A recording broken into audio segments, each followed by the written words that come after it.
Hello FPL managers, today we've got the Game Week 3 preview. In today's video, we look over various stats and talking points coming into Game Week 3 to assist you guys with your team planning. If you guys want to get the extra edge this FPL season, then click the top link in the description to get yourself 65% off Fantasy Football Fix Premium and also get yourself a free strategy guide. So just before we get into the video, don't forget to leave a like and subscribe to show support for the channel as we try and hit 5k subs by Game Week 5, and also click that notification bell so you guys don't miss any future uploads. And with that being said, let's get into the video. As we approach closer to Game Week 3, there is a fair few discussion topics to go through, such as the likes of transfer targets, Game Week topics such as Kneejerk Players, and of course the all-important Captaincy Selection. We are going to go through 3 captaincy options as there is a wide variety of players you could go for with the armband this week. So for the Game Week 3 transfer targets, we have built a watch list of players that could be nice bringing in the future, and also some players that could be worthwhile removing from your team coming into the next game week. So starting with the recommended out options, Kneejerk Players is there at £7.3 million, as he's already dropped 0.2 million since the start of the season. He's only managed 27 points in his first 2 appearances, as he does seem to be getting subbed on as Jamie Vardy is getting the starting minutes. So especially for his price tag of around 7.5 million, there are plenty of other strikers that are good value at the same price, so I would definitely be looking to move him on for those other options. Kostas Tsimikas looks to be getting benched this week as Andy Robertson looks to be fit to play, so despite going at 0.2 million and a lot of managers transferring him in, I'll recommend getting rid of him and bringing in another £4 million defender, as Tsimikas is most likely not going to start. Same with Bukayo Saka, he's only played 91 minutes in his first 2 matches, and around that £6.5 million price tag, there are a couple of nice options, such as the likes of Rafinha, so before he goes down in value too much further, I move him on to him. And having a look at the watch list for Game Week 3 and beyond, Lukaku impressed in Game Week 1, getting himself 8 points and having the highest amount of shots for the game week, so despite being 11.5 million, he looks to be good value. Son at 10.1 million faces Watford at home this week, and then has a nice fixture in Game Week 4 as well, so he could be worthwhile going for as that third premium option. And Dominic Calvert-Lewin has been on fire recently, as his price has gone up by 0.2 million as well.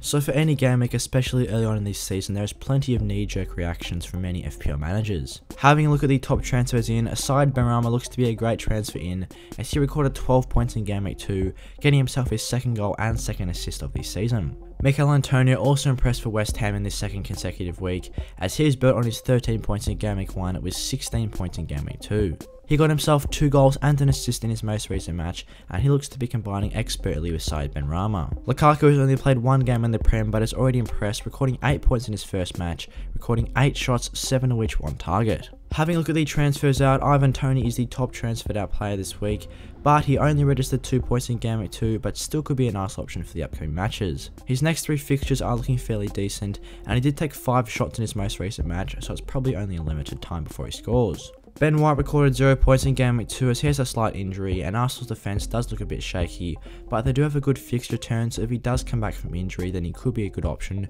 but we are a bit unsure in terms of his injury at the moment. And Kelechi Iheanacho only recorded 1 point in Game Week 2, and he would be a good transfer out as he's only played 27 minutes in the first 2 matches, and there are better options for his price.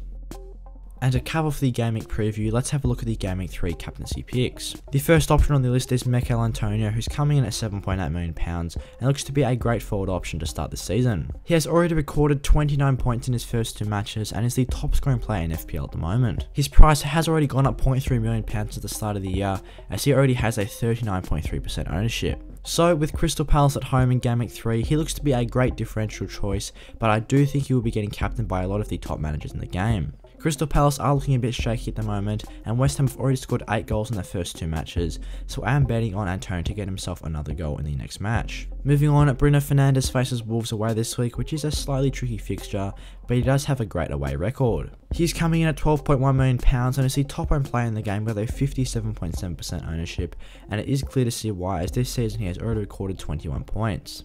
So out of the 2 premium options in Salah and Fernandes, I do think Fernandes just nabbed Salah this week, as he has got such great away form and he has already scored 3 goals this season, and he's always a reliable performer. Moving on to the third captaincy pick, it is Heung-min Son, who could be another nice differential captain. Only owned by 25% of managers, he is coming in at £10.1 million in the midfield, and this week has a very nice fixture of Watford at home. Son has recorded 13 points in his first 2 game weeks, getting himself a goal against Manchester City, and with Harry Kane coming back into that Spurs side, I do think Son can flourish. Even if Kane remains on the bench, Son will stay in that striker role, and he is getting plenty of service from his teammates and getting a couple of big chances. So whether Kane is in the team or not, I still think Son is such a great option, as he is getting plenty of chances to score and could be a nice differential shout coming into Game Week 3. So that's what we've got for today for the Game Week 3 preview. I hope you guys enjoyed the video. If you did, give it a like and subscribe to show support for the channel, as we're trying to hit 5k subs by Game Week 5, and also click that notification bell so you guys don't miss any future uploads. Leave a comment what you guys thought of this video, and do you have any questions for the upcoming game week. And with that being said, I'll see you guys in the next one.